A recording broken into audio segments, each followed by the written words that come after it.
नमस्कार दोस्तों, आपका हमारे चैनल में हार्दिक स्वागत है। दोस्तों, आज हम आपको आर ओ के जो एग्ज़ाम होने वाला है उस पे विशेषण के टॉपिक पे आए हैं। तो विशेषण क्या होता है? तो विशेषण जो होता है कि संज्ञा तथा सर्वनाम की विशेषता बताने वाले को हम लोग विशेषण कहते हैं। तो जैसे कि एग्जाम्पल हो गया अच्छा, बुरा, काला, गोरा।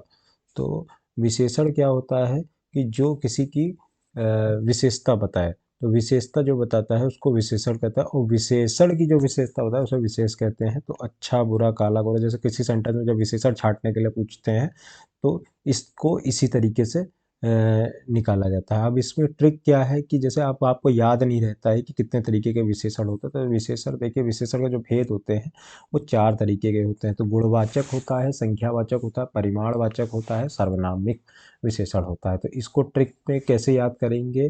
तो गुणवाचक के लिए हम लोग जी लिख लेंगे, संख्यावाचक के लिए एस लिख लेंगे, परिमाणवाचक के लिए पी लिख लेंगे तथा सर्वनाम के लिए एस लिखेंगे। तो जी एस पी एस इसकी एक ट्रिक होती है।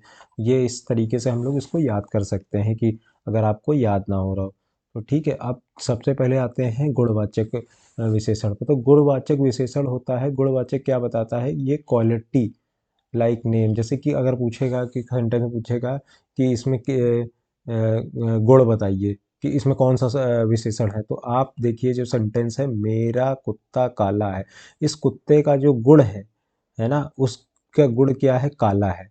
मेरा दोस्त कपटी है, इसमें गुण कहाँ से पता चल रहा है कि कपटी उसका गुण है? वह ईमानदार व्यक्ति है, तो उसका गुण क्या बता रहा है कि उसके अंदर जो गुण है वो ईमानदारी का है। फिर दूसरा विशेषण पे आते हैं कि नंबर, जो कि संख्यावाचक। तो संख्यावाचक विशेषण क्या आता है? जहाँ भी कोई भी संख्या का बोध हो वहाँ पे आपको संख्यावाचक विशेषण होता है। जैसे कि एक, दो, पहला, दूसरा, अंतिम। तो ठीक है, तो इसमें क्या होता है कि इसमें भी दो तरीके के होते हैं कि निश्चित और अनिश्चित होता है। तो इसमें जैसे कि जैसे निश्चित संख्या पूछा, जैसे कि अब वो पूछा कि जैसे एग्जांपल हो गया कि उस ट्रेन का नंबर 1250 है, तो उसका निश्चित नंबर है 1250 है ना? ठीक है। अब क्या है कि जैसे कि कुछ और कई जहाँ पे शब्द आ जाता है वहाँ पे आपका अनिश्चित होता है, वो अनफिक्स होता है। जैसे कि 100 हो गया, संख्या 10 भी है, 1000 है, 1 लगभग करके।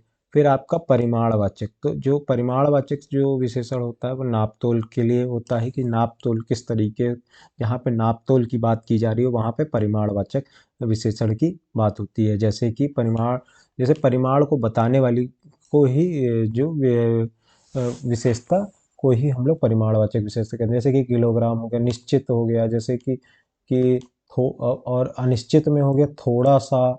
जैसे कि जैसे कुछ लोग कहते हैं थोड़ी सी चीनी दे दो, थोड़ा दूध दे दो, तो वो अनिश्चित हो गया। परिमाण में पर वो उसकी संख्या निश्चित नहीं है। फिर चौथा वाला आपका हो गया सर्वनाम वाचक। तो इसमें क्या होता है? सर्वनामिक। तो सर्वनामिक में क्या होता है? संज्ञा से पहले अगर सर्वनाम का बोध होता है तो वहां पे सर्वनामिक होता है। जैसे कि वह करण का भाई है, तो वह लग गया। यह पुस्तक मेरी है, यह लग गया। तुम रवि के भाई हो, मतलब तुम लग गया। तो यहाँ सर्वनाम संज्ञा से पहले, ये संज्ञा है, संज्ञा से पहले जो सर्वनाम लग गया वो सर्वनामिक हो जाता है। तो इस तरीके से आपके 4 विशेषण होते हैं। ये बहुत इजी टॉपिक है, आपके आर ओ में 10 नंबर लाने के लिए बहुत इजी है।